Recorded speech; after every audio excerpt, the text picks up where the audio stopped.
Честно, меня злит ситуация, когда ты не можешь уснуть и не знаешь, чем себе помочь. Начинаешь рыться в своей коробочке, ищешь всякие лекарства, таблеточки, валерьяночку.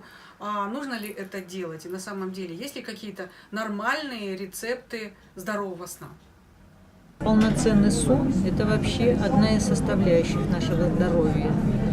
Отход ко сну должен быть примерно в одно и то же время. Это где-то, чтобы гормон сна вырабатывался, мы должны где-то до 11 часов уже в постели, уже спать. Перед сном, допустим, никаких выяснений отношений не должно быть. Лучше, как говорится, отложить это, может быть, до завтрашнего дня, и не стоит портить друг другу вот это вот именно золотое время подготовки ко сну. Может быть, прогулочка, там, выпить водички немножко, обязательно проветрить помещение, обязательно водные процедуры. В каких бы мы условиях не были, а надо там, помыть ноги, почистить зубы, ну элементарное такое, это должно быть. Если вот ритуал ко сну, отход ко сну, он будет вот соблюдаться, то уже выработается рефлекс человека в определенном времени, он будет хотеть спать. То, что должна быть удобная кровать, жесткий матрас, там, подушка небольшая, твердая подушка. Вот сейчас много специальных ортопедических подушек, чтобы человек был расслаблен, чтобы он как бы никакой синтетической одежды, натуральная там, ночнушка или вообще без нее. Я думаю, что если вот будут у нас элементарные такие вещи соблюдаться, то человек действительно будет полноценно высыпаться. Такие снотворные препараты, вообще препараты, которые способствуют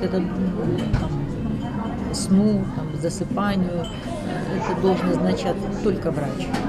Человек может что-то, мяту использовать, там, ромашку, что-то такое, какое-то успокоительное, растительного происхождения, тоже там мелиссу, допустим, если есть проблемы с обязательно проветривание, сон будет более полноценным. Если мы не будем ложась спать, уже мы прокручиваем все дела, какие сегодня сделали, что завтра надо делать.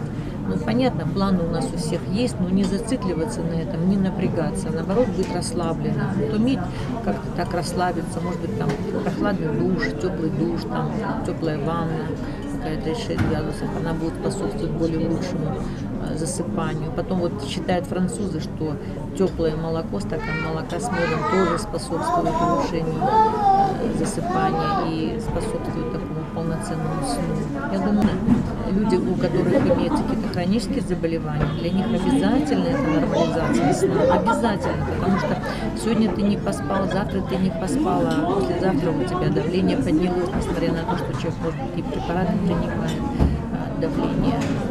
Поэтому сон, надо думать о том, что сон, и думать, и знать, и соблюдать, чтобы наш сон был как можно более продуктивным.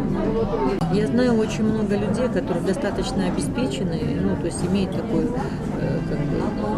достаточно материально высокий уровень. Они не думают о том, что должна быть у них удобная кровать, удобный матрас и так далее. Может, спят на продавленных там матрасах, и так далее, и так далее. Может быть, там поролон давно уже сыпется и так далее. Это же все отражается на нас, на качестве нашего сна. Поэтому я думаю, именно условия для сна должны быть соответствующие. Натуральное белье, слава богу, что есть у нас натуральное постельное белье, можно купить сейчас, чтобы оно чистое было. И так далее. Элементарные такие вещи, а они очень важны. Короче, из всех перечисленных условий специалиста у меня есть все. Это удобная кровать, хорошее, очень удобное одеяло, подушки. Я выключаю свет, настраиваюсь на позитив. И всем спокойной ночи. Пока.